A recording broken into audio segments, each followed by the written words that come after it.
So what I know is there is fluid accumulating down there on top of the block. I don't know if you can see, but it's either gotta be the underside of the thermostat housing, maybe just the hose isn't clamping well, or, I mean, lastly, could be the water pump, maybe a bad water pump gasket, or you guys tell me what's the sign of a water pump starting to fail.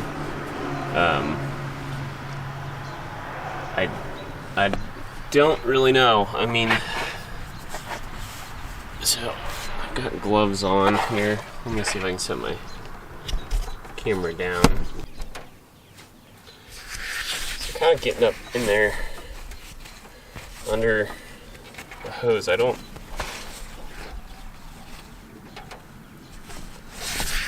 end up with anything on my glove.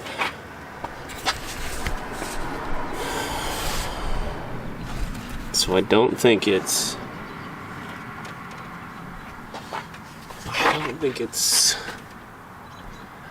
coming from there. I mean, it's dry around the heater hose bypass, but that's definitely antifreeze down there. So I don't know. I mean, I guess maybe it's just the water pump. I mean, you know, it's a 40-year-old car. But if so, I mean, if it's the water pump, I guess that just means it's time to do the head swap, right? And then I know some of you guys are thinking probably camshaft while I'm at it. I don't know. Maybe I could talk about something like that. I don't know. Maybe. But yeah, shoot. I mean, I just don't know. You guys tell me in the comments.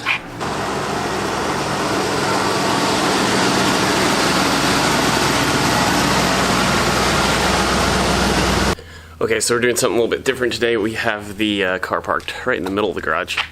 And that is because before I commit to yanking off the master cylinder, I want to just kind of go around and check each of the calipers and rotors, just see what's going on right now. I'm not so convinced that maybe my problem's not part of the front brake system.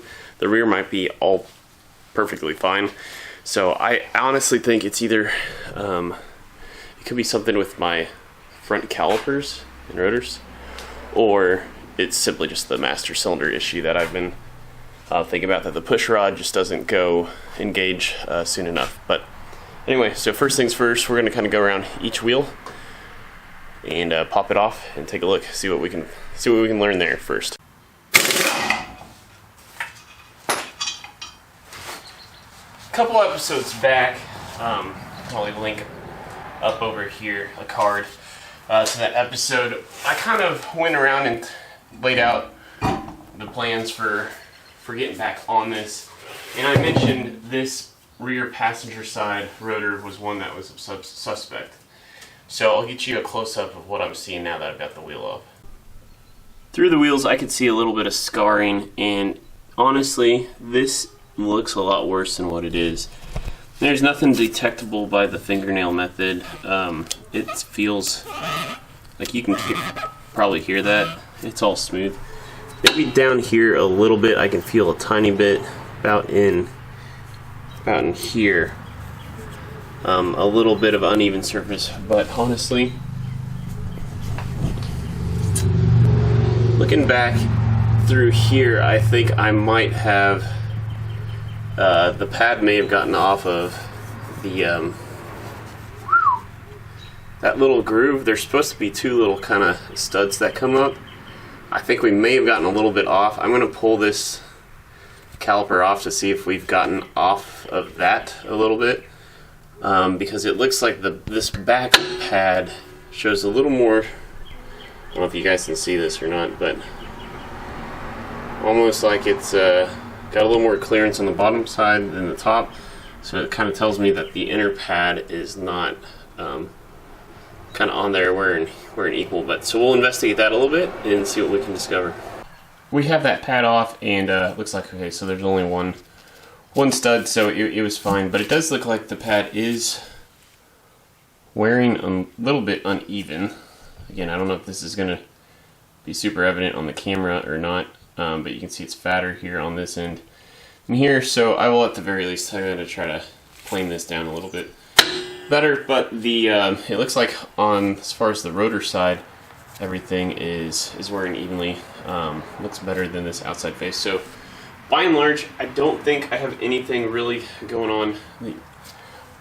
None of this is alarming enough on the back caliper to make me feel like the rear brakes are the main culprit, or at least, of course, I'll look at the other side too. One other thing I'm going to do before I put the wheel and tire back on is pinch the line here and see if I pick up brake pedal pressure. This will help me know if I got maybe if one particular caliper is a culprit. By and large, here on the passenger side rear, it's a very similar story to the driver's side, although the pads look like they're wearing pretty evenly. Aside from on the, we'll call it the inside, well, I don't know what I'm trying to say. This last portion with, you know, the pad kind of has a pie shape or trapezoid shape. That shorter leg doesn't seem to be making as much contact as the rest of it is, because it's not wearing the same. But again, from a field test standpoint, I don't really feel much. But when I pinched the line off, I did pick up a considerable amount of brake pressure, which is just kind of confusing.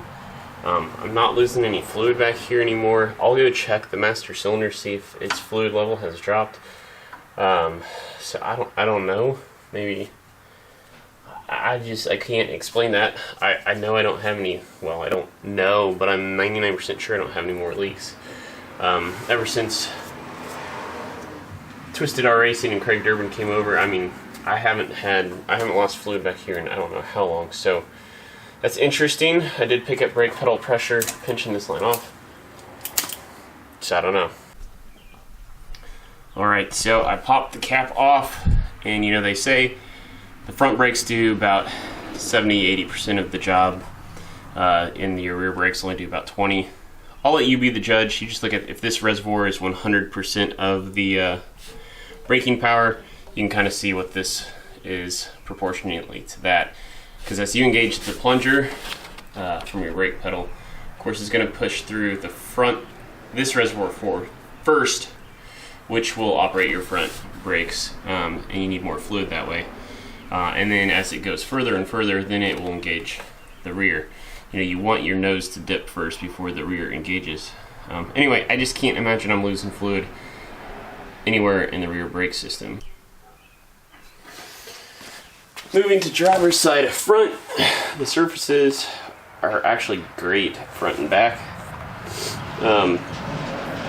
The one thing I will say, I do think I'm probably going to swap out pads. These came off of the guy I bought the Ranger rotors from, was doing it on a Mustang, so these are actually Mustang pads. These clips aren't really quite engaging caliper bracket like they probably should. And these seem to drag a little bit still. I just think the overall pad thickness is way too thick.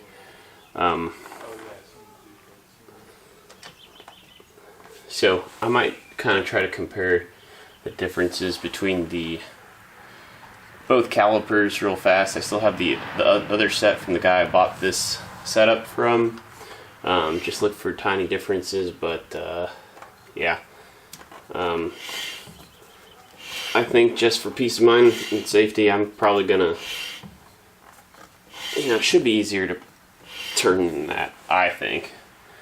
But yeah, we'll pinch this line off and see if we can't pick up any extra pressure here too. One last thing I want to check, and I might do it on the other side, I might do it here, I don't know, is making sure that the piston size in the front is 60 millimeters, because that's what I need. That was always just, I was operating on the assumption that's what I had, but I never actually checked it. I'll leave an info card up over here. When I broke down all of the different Fox body 4-wheel disc brake setups, I have to have 60 millimeters of a piston diameter for this setup to work. So I'm gonna double check that while I have this stuff apart. Well, I smashed my finger between the wrench and the caliper, so I'll go clean that up first. So yeah, as I was trying to break this loose, you know, you put all that force into something and then went this way, and I just scraped the skin.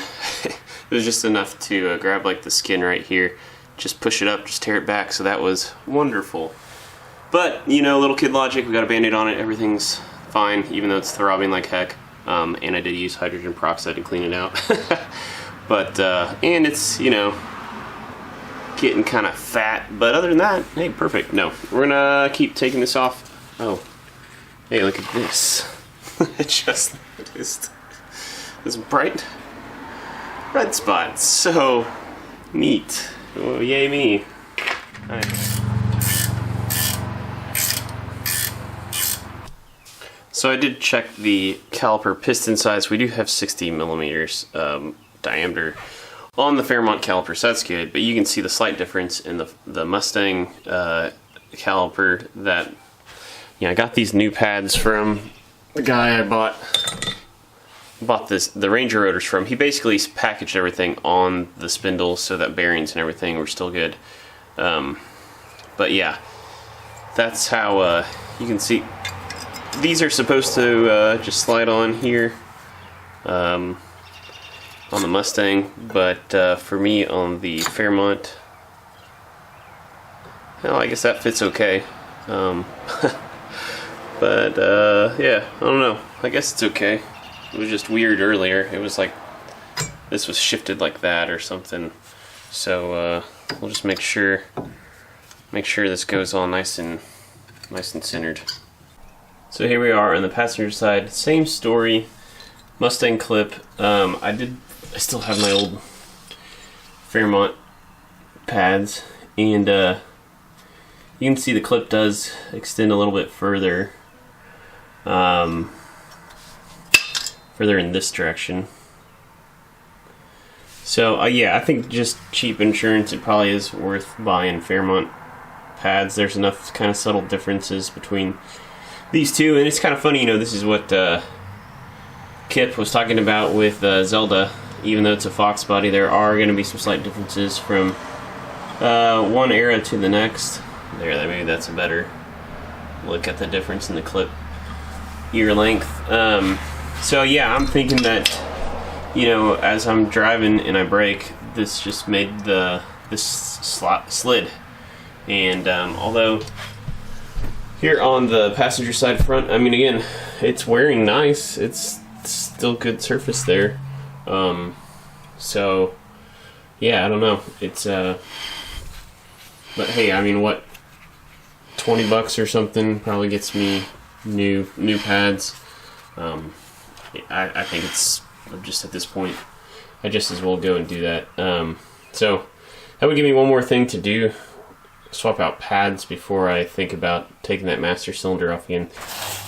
After pinching all lines off, the only one I picked up a little extra pedal pressure on was this one, but again, I know I'm not losing any fluid, but I guess I'll try just seeing if I'll gravity bleed this, see if I can get a little bit of air coming out. Because I know inevitably somebody in the comments is going to probably comment, you've got to have air in the system. Look, I've bled this system every which way since Sunday. Many different approaches: gravity bleed, vacuum pump, buddy bleed. So, look, I'm betting there is no air in the system, but it's not going to hurt anything to crack open a bleeder valve. I just got to pop Duramax. I just got to prop up the front of the car so I can kind of tilt it back, let gravity do its thing. So I got a little bit of air out of the line. Picked up a little bit of brake pressure, seemed to help things out a little bit, but I still have overall iffy brakes. I mean, it stops. You know, if I go through the neighborhood at 30 miles an hour, it's okay. And I didn't at first have to go all the way to the floor, but I think I have calipers dragging in the front. So I'm just gonna go ahead and bite the bullet. Just go over the $4,000 budget right now. I mean, I haven't given you a budget update in a long time, but I can tell you my tabulations. I went past, I don't know, I'm probably $40 or so past, but it's gonna be worth it for brakes. But so let me know what you guys think. What should I check next on the brakes?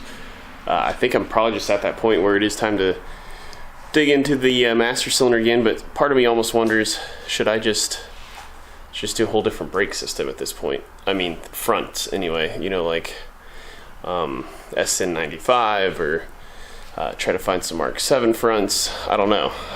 If I'm gonna probably get new calipers and pads with new calipers and pads, Dragon, maybe I just go all in. Like I said, if I'm gonna go ahead and bust the budget, just do it right and confidently just get to the end. But anyway, if you guys want to see more videos about Project Low Fairmont, I'll leave one kind of here. Pick one that you like. There's the whole playlist on one of those two. But like, comment, share, subscribe. I don't care which one you do, as long as you do one. It helps out. Or pick up a straight 6-fan Pistons tee, link in the spreadshirt below. That's going to do it for this episode. Until next time, peace out.